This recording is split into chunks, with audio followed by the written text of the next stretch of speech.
Aryatada sudah tak kuasa menahan betapa sakitnya nyeri di ulu hati hingga tak sanggup berdiri.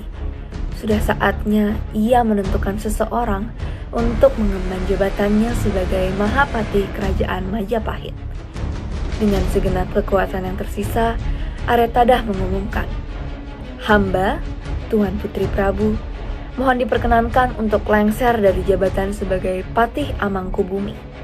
Selanjutnya, Majapahit membutuhkan sosok yang lebih perkasa dan ahli strategi yang dapat membawa kerajaan Majapahit kepada kemakmuran.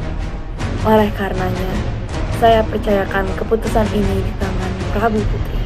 Prabu Putri Sri Gitarjatri Buana Tunggadewi Jaya Wisnuwardani dan Dyah Wiyat Raja Dewi Maharajasa saling berpandangan untuk beberapa saat. Mereka juga terdengar saling bisik-bisikan.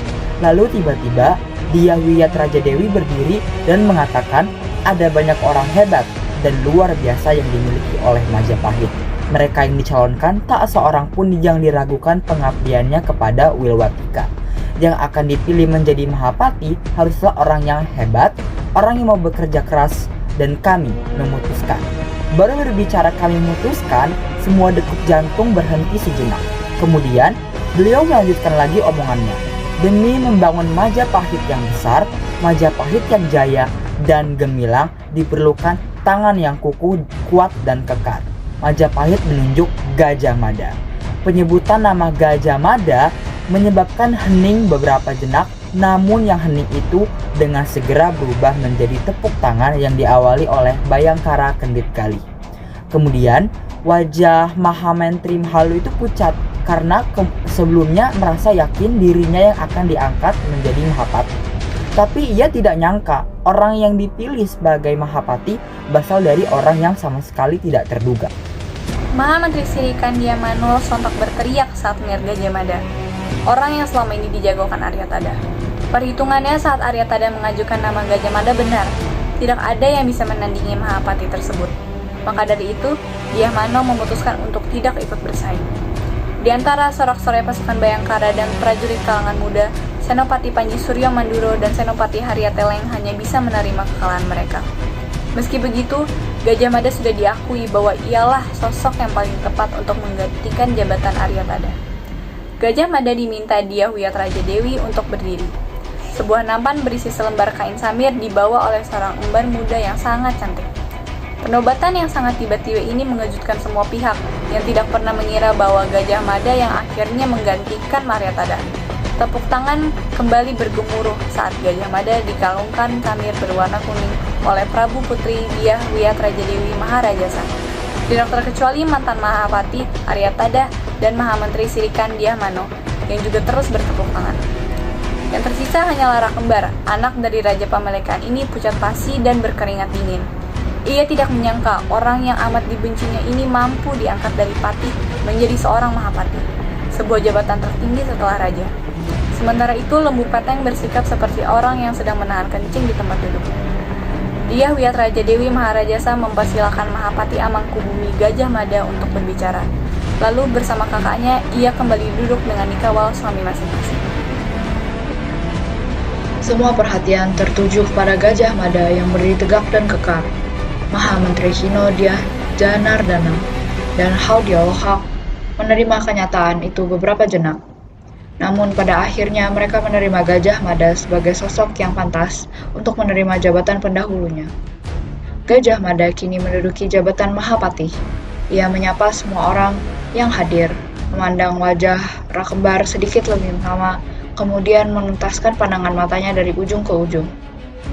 Mahapati itu mengawali sesorahnya dengan berkata bahwa Majapahit ke depan haruslah Majapahit yang besar, di mana kebesaran itu hanya bisa diraih melalui dua hal, yaitu satu dan bersatu, menggandeng dan memaksa negara-negara dari ujung timur ke barat, jadi bagian yang tidak terpisahkan dalam persatuan dan kesatuan, di bawah bendera Gula Kelapa dan di bawah panji-panji kebesaran Majapahit. Semua orang pun hening, menyimak apa yang baru saja diucapkan oleh Gajah Mada. Sebagian besar orang terperangah, merasa bahwa mimpi Gajah Mada adalah mimpi yang tidak masuk akal. Kemudian Gajah Mada melanjutkan bahwa untuk mewujudkan mimpi itu, ia bersumpah akan menjauhi Hamukti Wiwaha sebelum cita-cita itu terwujud. ia tidak akan bersenang-senang ataupun beristirahat sampai Majapahit yang dia inginkan bersama menjadi kenyataan. Dan akan tetap berprihatin dalam puasa tanpa ujung karena itulah hakikat dari sumpahnya. Sumpah Palapa dibuat semata-mata demi kebesaran Majapahit.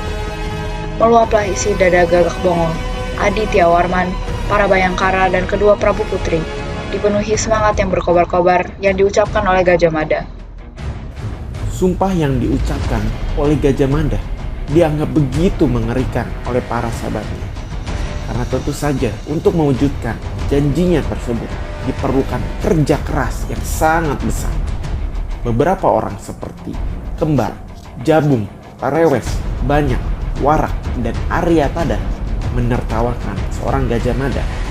Namun bagi Gagak Bangol, Aditya Warman, dan Pancasara yang mengerti jalan pikiran seorang Gajah Mada menganggap bahwa janjinya tersebut sangatlah masuk akal.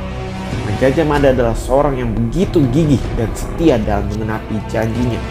Semua orang di sana terpesona dan kagum atas sumpahnya tersebut. Di samping itu, Gajah Mada menjadi kesal akibat ditertawakan dan seakan dipandang remeh untuk menggenapi sumpahnya tersebut. Ia sontak memandang orang-orang yang menertawakan dengan sinis serta menantang mereka untuk mengalahkan dirinya, bahkan menjadikan jabatan Mahapatih sebagai taruhan. Gajah Mada menantang mereka di alun-alun. Ia hanya sendirian untuk menantang serta melawan orang yang tidak menyetujui sumpahnya tersebut. Gajah Mada mempersilahkan rivalnya, Kembar, untuk maju terlebih dahulu. Dicabutlah keris dari sela kain Kembar dan diayunkan menuju Mahapatih Gajah Mada. Dengan ketangkasannya, Gajah Mada berhasil menghindar dan melucutkan senjata dari tangan Kembar. Kembar berada di dalam posisi terancam. Gajah Mada maju dan berhasil mengunci kepala Kembar. Kembar tidak dapat membalas pergerakan Patih, dan dalam selang beberapa detik, Kembar pun harus kehilangan nyawanya akibat patah leher. Kini, tersisa dua penantang lainnya, yaitu Banyak dan Warak. Majulah, tantang Gajah Mada. Mereka membuat kuda-kuda sembari menahan ludah.